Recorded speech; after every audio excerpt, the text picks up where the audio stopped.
Good evening. आप देख रहे हैं बियॉन्ड द हेडलाइंस, जहां हम बात करते हैं सुर्खियों से हटकर और खबर की तह तक जाकर। सबसे पहले अब तक के हेडलाइन। जम्मू में नेताजी सुभाष चंद्र बोस फ्लैग पॉइंट के कार्यक्रम में एलजी के साथ शामिल हुए बीजेपी के विधायक, संघर्ष समिति के रिएक्शन का इंतजार। 1 जनवरी 2026 से जम्मू से चलने वाली सभी ट्रेन के समय में किया जाएगा बदलाव। ऑपरेशनल एफिशिएंसी को बेहतर बनाने के लिए रेलवे का फैसला। जम्मू बस स्टैंड पर अज्ञात बैग मिलने से हड़कंप, बैग में मिले कपड़े। जम्मू के कठुआ के बाद कश्मीर के भी 3 जिलों में वीपीएन बैन। कुपवाड़ा, कुलगाम, शोपियां के डिस्ट्रिक्ट कमिश्नर ने निकाला ऑर्डर। इंटरनेशनल बॉर्डर पर बीएसएफ अलर्ट, वुमेन बटालियन भी कर रही सीमा की रक्षा। रोल बॉल नेशनल चैंपियनशिप में जम्मू कश्मीर की टीम का बेहतर प्रदर्शन, चंडीगढ़ को 4-2 से हराया। कश्मीर में ताजा बर्फबारी, गुलमर्ग, कुपवाड़ा और हंदवाड़ा में बर्फ, जम्मू में लगातार बारिश का इंतजार। अब खबरें विस्तार से। मेरे साथ होंगे मेरे सीनियर सहयोगी दीपक खजूरिया। जम्मू में नेताजी सुभाष चंद्र बोस फ्लैग पॉइंट के कार्यक्रम में शामिल हुए एलजी मनोज सिन्हा और उनके साथ शामिल हुए बीजेपी के 2 विधायक। तो दीपक जी, अब संघर्ष समिति का कैसा रिएक्शन आ सकता है? देखिए, ये एक बड़ी बात है कि कल ही संघर्ष समिति ने ऐलान किया था कि अगर लेफ्टिनेंट गवर्नर के कार्यक्रम में कोई भी विधायक शामिल होगा, खासतौर पे बीजेपी का, तो उसके खिलाफ भी संघर्ष समिति विरोध प्रदर्शन करेगी, सड़कों पर उतरेगी और घेराव करेगी। और कल के ऐलान के बाद आज ही सुबह जानीपुर में एक कार्यक्रम था। दरअसल ये कार्यक्रम था नेताजी सुभाष चंद्र बोस का फ्लैग पॉइंट वहां बनाया गया। कार्यक्रम तो ये बहुत बढ़िया था, देशभक्ति का कार्यक्रम था। और क्योंकि ये कार्यक्रम था जम्मू वेस्ट कॉन्स्टिट्यूएंसी में और इसके साथ ही जम्मू नॉर्थ कॉन्स्टिट्यूएंसी भी लगती है, और दोनों ही जगह बीजेपी के विधायक हैं। बीजेपी के विधायक श्यामलाल शर्मा और अरविंद गुप्ता दोनों इस कार्यक्रम में शामिल हुए लेफ्टिनेंट गवर्नर के साथ, और उस पूरे समारोह में वो जो है पूरे समारोह के दौरान वहीं पर रुके भी। अब उसके बाद आज शाम तक संघर्ष समिति का अभी तक कोई रिएक्शन उस पर आया नहीं है। हालांकि हमने कोशिश की है संघर्ष समिति के कुछ सदस्यों से बात करने की। उनका कहना है कि वो इसमें फैसला लेंगे, और संघर्ष समिति ने जो ऐलान किया था वो दरअसल उस पर अड़िग है।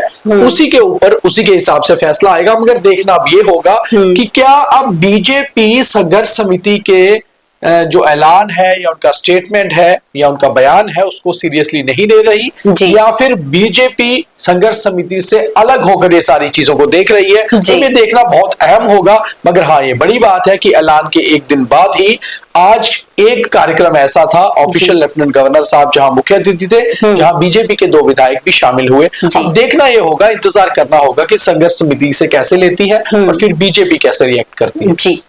तो वहीं जम्मू से चलने वाली सभी ट्रेन 1 जनवरी से उनके टाइमिंग में बदलाव किया जाएगा।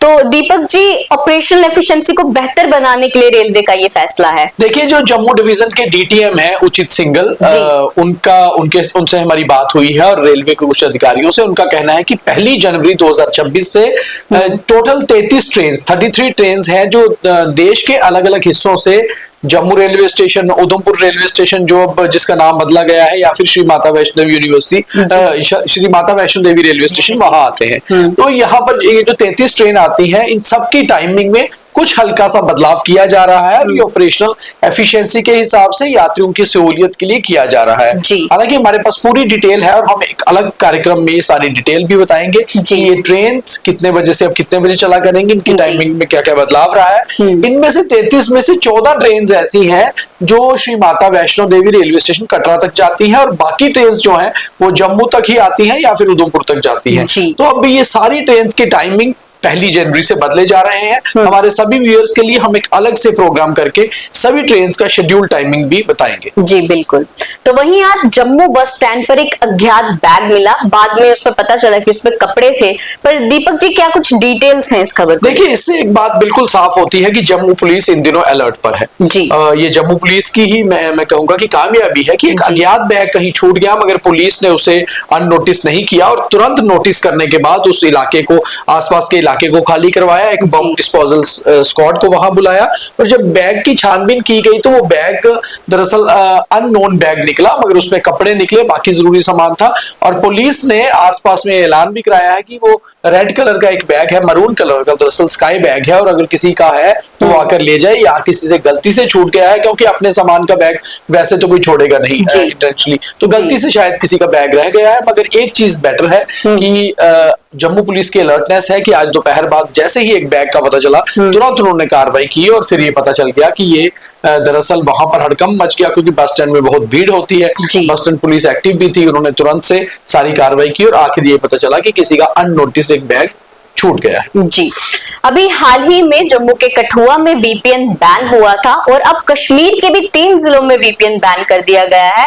कुपवाड़ा, कुलगाम और शोपियां के डिस्ट्रिक्ट कमिश्नर ने इस पर ऑर्डर निकाला है। तो दीपक जी, क्या कारण रहे इसका? कारण वही है कि वीपीएन जो देखा जाए तो कुल मिलाकर ये बैन ही है, पूरे देश में आप इसको लीगली इस्तेमाल नहीं कर सकते, मगर बहुत से लोग वीपीएन के जरिए इंटरनेट चलाते हैं, बहुत बार हमने देखा है, अभी भी काफी सारे। और जम्मू कश्मीर में क्योंकि सेंसिटिव इलाका है, सेंसिटिव हमारी यूटी है, यहाँ पर टेररिज्म से related anti social element, anti terror जो है, एंटी नेशनल एलिमेंट बहुत एक्टिव रहते हैं, इसलिए पहले कठुआ डीसी ने ऑर्डर किया था, राजेश शर्मा ने, और उसको फॉलो करते हुए कश्मीर के 3 जिलों कुपवाड़ा, शोपियां और कुलगाम में, यानी कि एक जिला नॉर्थ कश्मीर का और 2 डिस्ट्रिक्ट जो है वो साउथ कश्मीर के, इन डीसीस ने भी ऑर्डर निकाल दिया, और मुझे लगता है कि शायद ये पूरे जेएंडके में जल्द ही बैन हो जाएगा। और वीपीएन वैसे भी कहीं पर आप वैसे इसको लीगली नहीं चला सकते। जी, तो वहीं इंटरनेशनल बॉर्डर पर बीएसएफ का अलर्ट चला है। और दीपक जी, हमने देखा कि विमेन बटालियन भी इस बार रक्षा में पूरी तरह से जुटी है।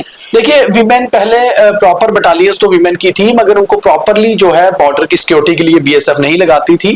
कुछ बटालियंस के बीच में कुछ विमेन ऑफिसर्स और विमेन जवान लगाए जाते थे। हमने देखा ऑपरेशन सिंदूर में विमेन जो सोल्जर्स थी बीएसएफ की, उन्होंने बहुत बेहतर काम किया था, हमने उस पर स्टोरी भी एक स्पेशल की थी। मगर इस बार अब जो जम्मू का ऑक्ट्राई पोस्ट है या सुचेतगढ़ का इलाका है, उसके आसपास का इलाका, वहां पर विमेन बटालियन लगाई गई है जो दिन रात सीमा की सुरक्षा करती है। तो इससे एक बात बिल्कुल साफ होती है कि जब मेल सोल्जर्स हमारे एक्टिव हैं, तो सेम टाइम पे फीमेल सोल्जर्स भी कम नहीं है, वो भी एक्टिव है। और इन दिनों वैसे भी खास तौर पे अलर्ट है, क्योंकि कोहरा बहुत ज्यादा है, सर्दी के दिनों में घुसपैठ की कोशिशें होती हैं, तो बीएसएफ पहले से ज्यादा अलर्टनेस पे इन दिनों है। जी, अब बात करेंगे खेल जगत की।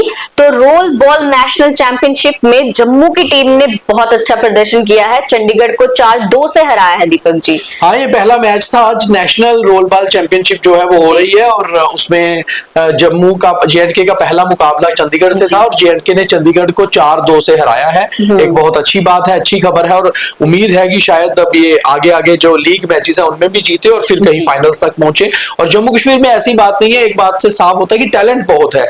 कहीं ना कहीं कंट्रोवर्सीज बहुत बार हमारी स्पोर्ट्स में आ जाती हैं, तो अगर हम उनको दूर करें, टैलेंट को पहचाने, तो जाहिर सी बात है कि जेएंडके की टीम नेशनल्स में पहले से बेटर कर रही है। क्रिकेट हो, फुटबॉल हो, बाकी चीजें हो, और अब रोल बॉल में भी पहला मैच जीता है, तो उम्मीद है कि आगे भी अच्छा चलेगा। जी बिल्कुल। अब बात करते हैं जम्मू कश्मीर के वेदर की। तो कश्मीर में ताजा बर्फबारी हुई है गुलमर्ग, कुपवाड़ा और हंडवाड़ा में, लेकिन दीपक जी, जम्मू में अभी भी बारिश का इंतजार जो है वो लगातार बढ़ता ही जा रहा है। आकांक्षा जी, नए साल पर बारिश की उम्मीद है, शायद हो जाए, और अब एक ही दिन बचा है 31 दिसंबर का इस साल का, और हम लोग उम्मीद करते हैं कि हमें बारिश नसीब हो जाते जाते साल में। मगर हाँ, कश्मीर के लिए जब हम ये बुलेटिन रिकॉर्ड कर रहे हैं और जब हम ये बुलेटिन प्ले भी होगा, इस समय अच्छी खासी स्नोफॉल हो रही है, और स्नोफॉल का फायदा ये हुआ है कि गुलमर्ग जो बहुत फेमस हिल रिजॉर्ट है जेएंडके का, पूरे वर्ल्ड से लोग वहां आते हैं, और वहां भीड़ बढ़ने लगी है। लोग नया साल मनाने के लिए गुलमर्ग पहुंच रहे हैं। उसके साथ साथ लाइन ऑफ कंट्रोल के साथ लगते हुए कुपवाड़ा और हंदवाड़ा में भी आज शाम से ही स्नोफॉल हो रहा है,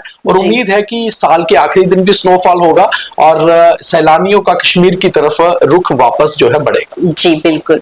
तो ये थी अब तक की खबरें, और अब थॉट ऑफ द डे। और अब